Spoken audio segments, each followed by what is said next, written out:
Welcome to the Kashmir Notebook, a special frontline broadcast with Gowhar Geelani. This is the fifth episode, and today we have a guest who is a lone communist in the Kashmir Valley, Mr. Mohammad Yousuf Tarigami. Born in an eventful year of 1949, just 2 years after India and Pakistan became sovereign and independent nation states, he has had a long political journey, winning 5 elections in a row starting from 1996. His voice is very important as far as Kashmir's political landscape post August 5, 2019 is concerned. Welcome to the show, Mr. Tarigami. Thank you, Mr. Geelani, providing me this opportunity. Mr. Tarigami, all communists hate talking about themselves. They abhor talking about themselves. Faz Ahmad Faz once remarked that it is the job of bored people who talk about themselves. You often talk about society, people. What is your primary concern in the post August 2019 scenario as far as Jammu and Kashmir is concerned? First of all, we don't hate talking about our own self and all that, but certainly it matters least when we enter into a serious conversation and all that. Society, we are part of that, and it is important for all of us together to understand what it is and how to shape it, how to change it, how to make it livable. That is the concern of all the shades of communist parties and communist people. So, uh, as far as post 5th August 2019, 5th August 2019 will be, as I'm sure it will be noted in history, as the most, I think, unfortunate date when, for the first time, we, the people of Kashmir, Jammu, and Ladakh, were taken for granted by those who hold the power. Despite the claims of the present regime or the country as a whole since 1947 being a democratic polity, a secular polity, on 5th August 2019, a bigger message was sent around, though focusing on Kashmir, but has its implications a little more wider. That is the denial of the rights which are recorded in the constitutional order for a particular section of the population, considered to be special, considered to be unique by virtue of being it is historically placed positions, and then because of the place it has in post 47 scenario in the subcontinent, while Pakistan claims to be a natural partner of Kashmir, or Kashmir is to be part of them by virtue of being sharing religion, common religion, and all that. And then the government of India's claim, or the political leadership here, and the then political leadership in the rest of the country, I mean India, they were having certain commonality in their approach that we have to live in a bigger framework of politics that is secular. We may have differences as far as our faith is concerned. We might have linguistic problems. We might have cultural, ethnic problems and all that. But nevertheless, we have to search options. We have to opt for options which enable us to seek solution together. That is how this relationship came into being. Despite the fact that the two-nation theory, the division which took place in 47, that was this was a Muslim area, Muslim-dominated area, bordering with the newly born nation state called Pakistan. They claimed it as natural part of them. But Kashmiri people, the people of Kashmir, and the leadership, they decided something different, defying that rate, that atmosphere, that logic of the politics then.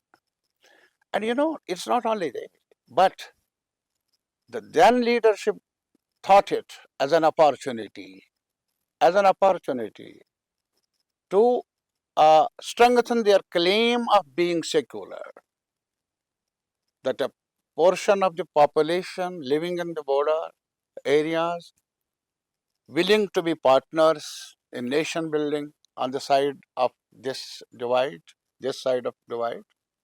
So my point is that this was an opportunity. They thought it as an opportunity, and that is how I put it. This was a historic moments then, and those historic moments were recorded in the constitutional provision of the Constitution of India by Constituent Assembly, of which shaped, which oriented the future of India as a whole.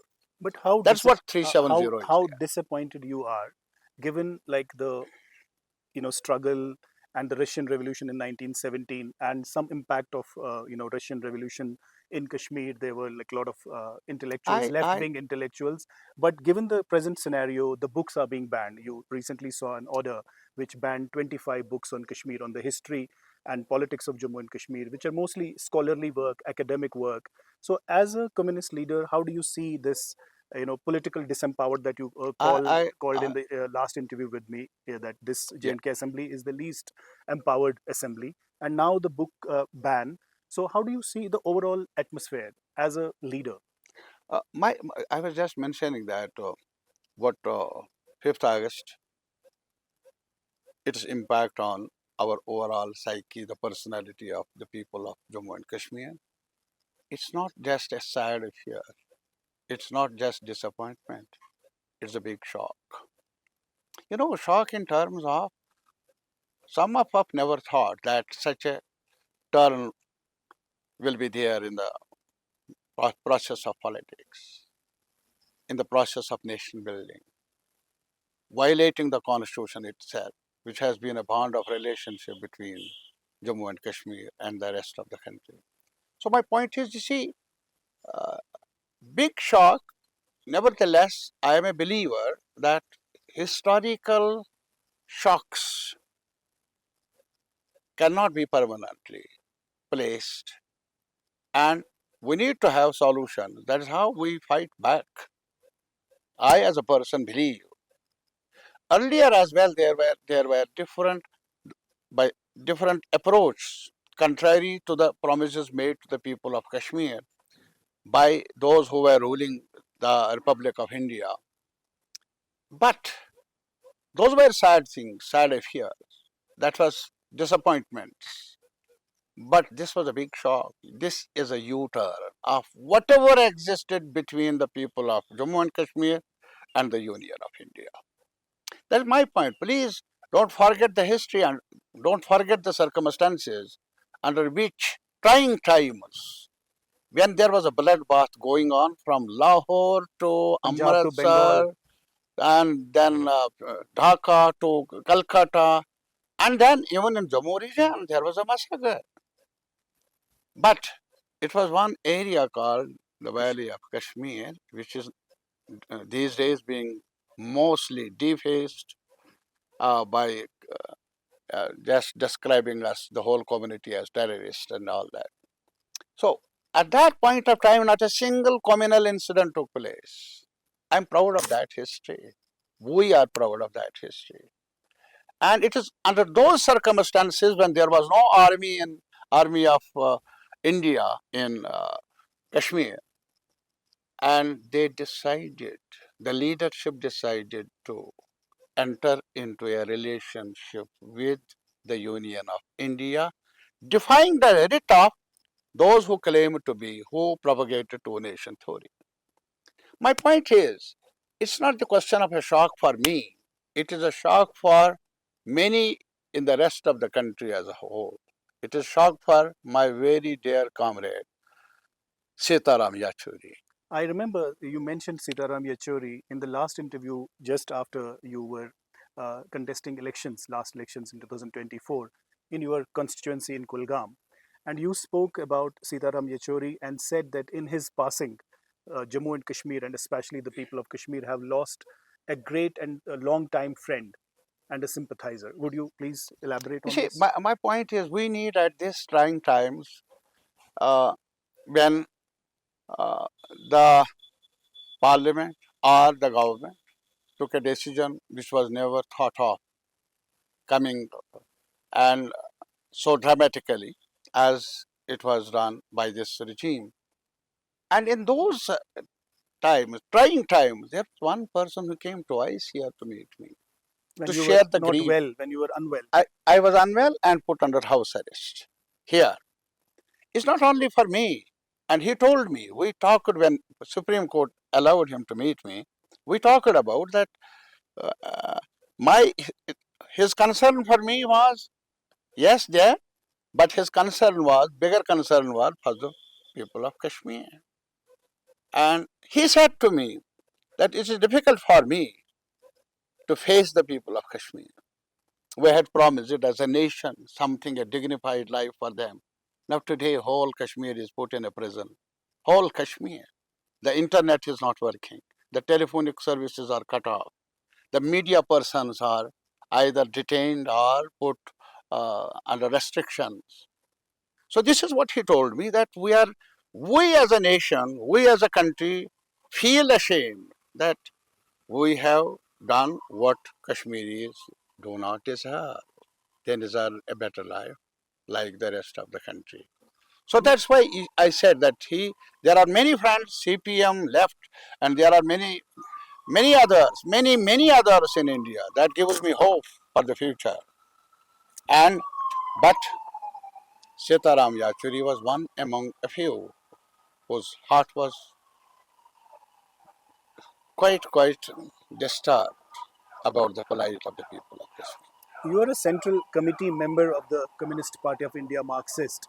When you go and attend meetings with your colleagues, especially in South India, what do you tell them about the present situation, and what are their thoughts? They know it. I am not telling them anything new. Whatever is happening here, I'm expressing those concerns to the people of the country, rest of the country. That's my duty. And that is what my appeal to the many well-wishers of, many patriots of India in the whole of the country. It's not the question of standing in defense of the rights of the people of Kashmir. Of course, that's important for us.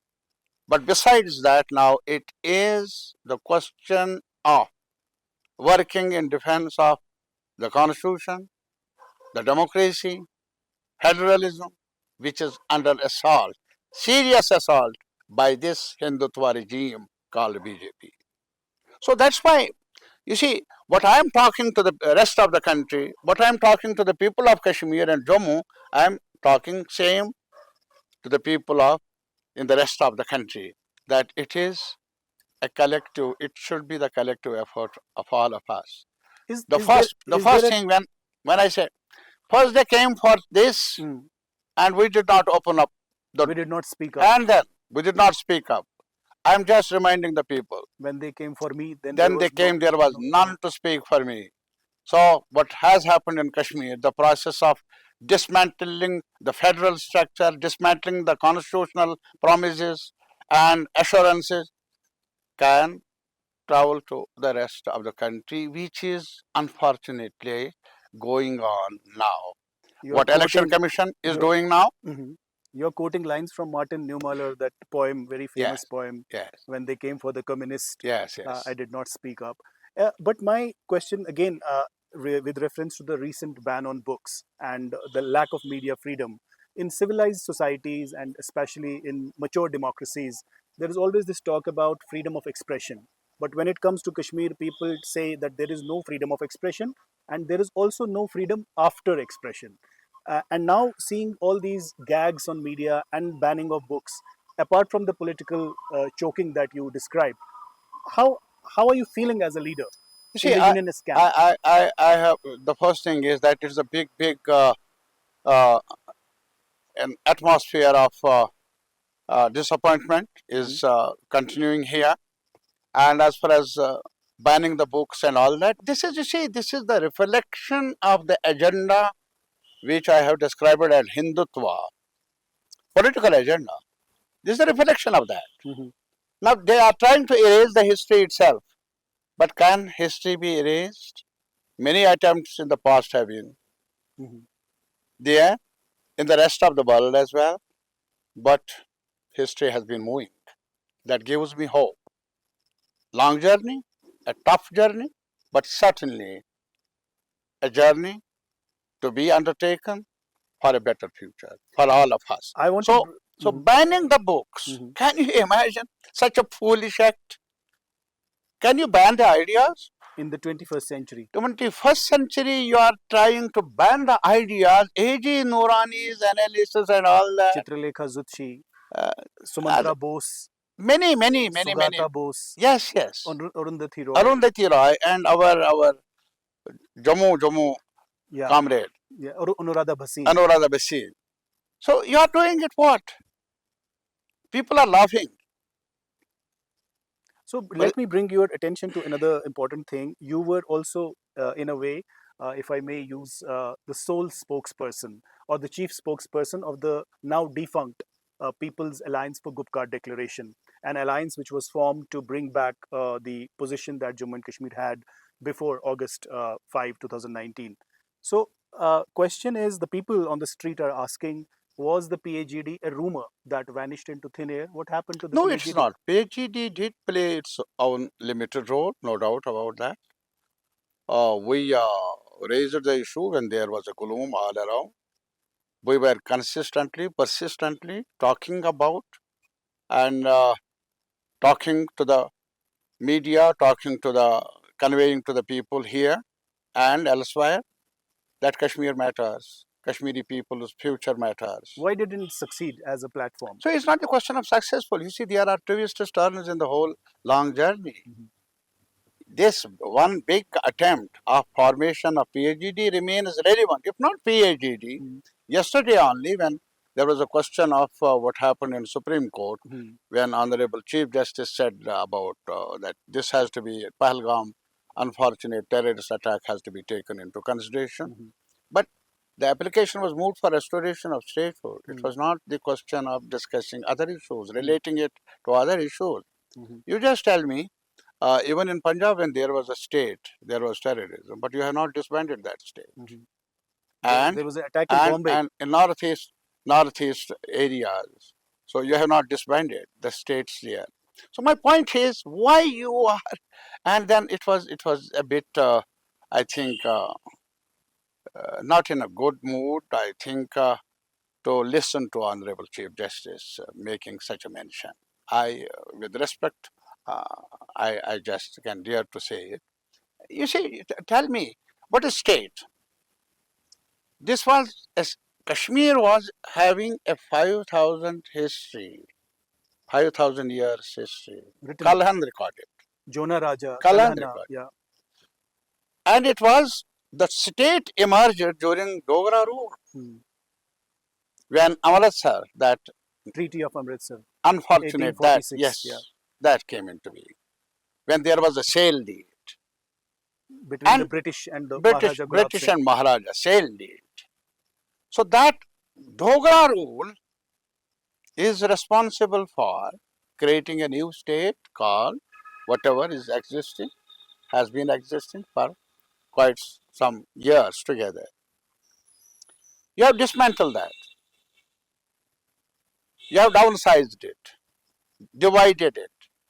Now, how Ladakh came into being the part of Jammu and Kashmir? Zorawar Singh, one Dogra general, got martyred there. And today you are Maharaja Hari Singh, you are glorifying his role by listing him in the list of holidays. And removing other holidays. Removing other Sheikh Abdullah Sahab and other Martyrs' holidays, Day, Martyrs' July Day 30. and all that. You see, these are, my point is, you are bluffing, and bluffing whom? I think you are bluffing yourself. People cannot be bluffed. Maybe some sections can be misled for a while. Tell me, it's a Dogra state which has been dismantled. You openly said that Dogra rule was a misrule. You openly recognize this, acknowledge this Dogra rule was an authoritarian rule. 101 year long. You are glorifying that rule on the one hand, on the other hand, demonizing it. You are What kind of a politics you are? So let us move quickly to other important questions. One is, which is in a lighter vein, that you won elections in 96, 2002, 2008, 2014, and also in 2024. So what is this magical wand that you have that you win elections in a constituency which is also considered a bastion of other ideological forces? No, other ideological forces we have. I'm a believer of plurality. There has to be other ideologies, other But what political. magical wand do you carry? The only thing is that as a comrade in arms, I stand with my people.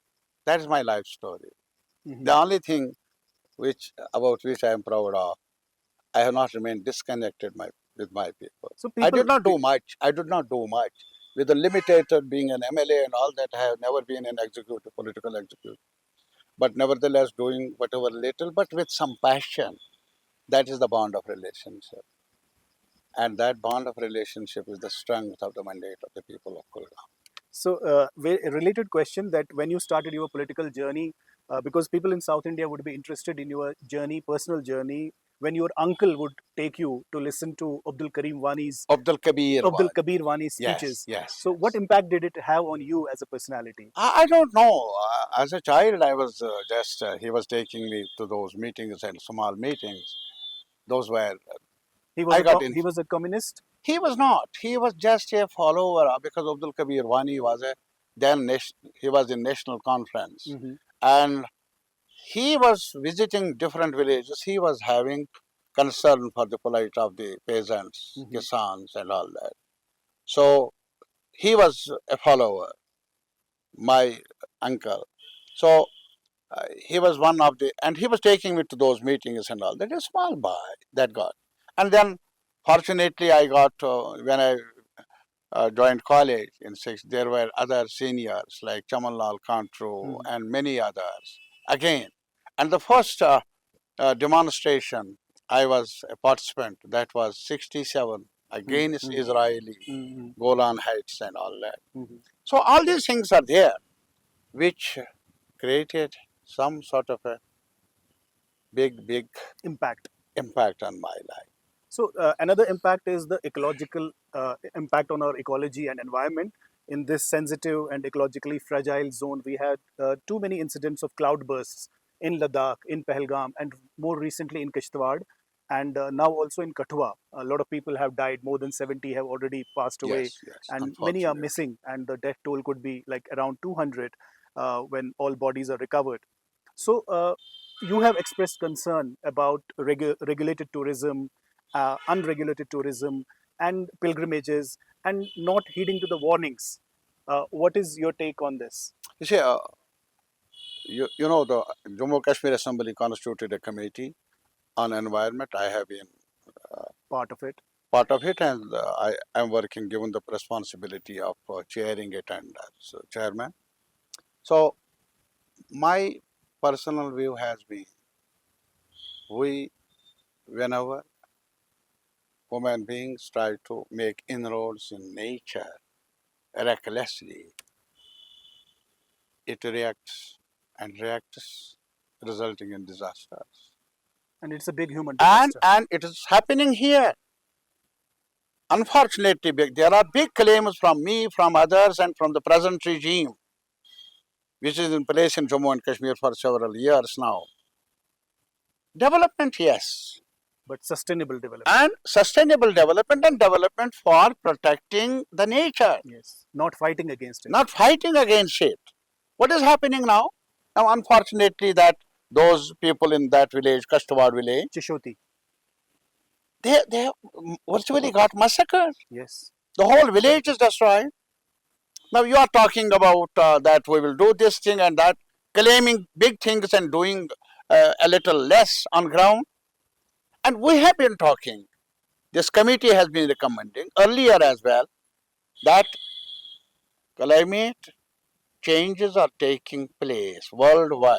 But we as citizens of Jammu and Kashmir have a duty to protect it. It is more fragile. And pay attention to this Pay important. attention to this aspect. Mhm.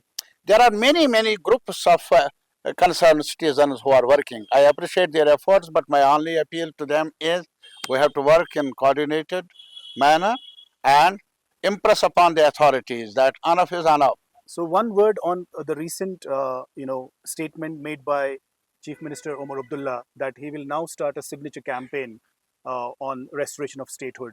He has a mandate. He has got 40 plus seats, nearly 50 seats. So what do you make of I, his signature I, campaign? I still believe that it is a serious issue for all of us. Mm-hmm. It's not for only for government concern. It Mm-hmm. should be the concern of oppositional parties as well, Mm-hmm. because it affects Jammu people, it affects Kashmir, Mm-hmm. all of us. So that's why I have suggested yesterday Mm-hmm. that enough is enough. You go for signature campaign, but more important is immediately convene the all party meeting, Mm-hmm.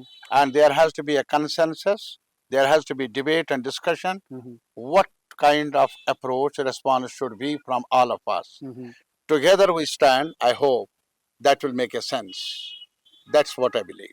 So one last question is that you have said that JNK's current status, and in a way JNK has been reduced to the status of a municipality. Yes. You often talk about disempowerment and disillusionment, disappointment, and also hopelessness. But what gives you hope as a unionist leader You in see, such an atmosphere? no. Hope is this, that uh, history has faced different challenges. People have faced it in different times, different challenges. They have overcome. It's not the end of the whole process of the life. That gives me hope. The potential of the people of Kashmir, Jammu, the potential of the ranks of the poor people here, they have survived many onslaughts, bigger onslaughts so far in history. They have seen this tyranny of rulers, aristocratic rulers for many Autocrat years, and they have survived. resisted. They have resisted. Look, this is the first place where before Chicago there was a shawl weavers who came on protest, got killed, Hmm. but forced the then government, to Glancy concede certain Commission. demands. Glancy And Commission. there was a silk factory workers movement. People Yes. don't know. Hmm. Silk factory movement, that was here in Kashmir. Hmm. So 1920s. they have survived, they have fought back, Hmm. and they So have do you achieved. also do you also fear that what is being done in Kashmir and Kashmir being used as a laboratory, these experiments will also be No, it replicated? not will be. This is happening, Mhm. sir. This is happening now. What is the Election Commission of India doing? Now, what are the other institutions? They are under tremendous pressure. So it's not the effect is being felt. What are the institutions of the governors, Tamil Nadu, Kerala? What are they doing here? What are they doing in West Bengal? Hmm. Non-BJP governments. They are working as pracharaks. This is happening, and that's why we believe that together we can resist this pressure. We can make a choice, a good choice for our future. On that note, thank you very much for speaking to Frontline, Mr. Tarigami. Pleasure talking to Thank you. you, Gowhar sir.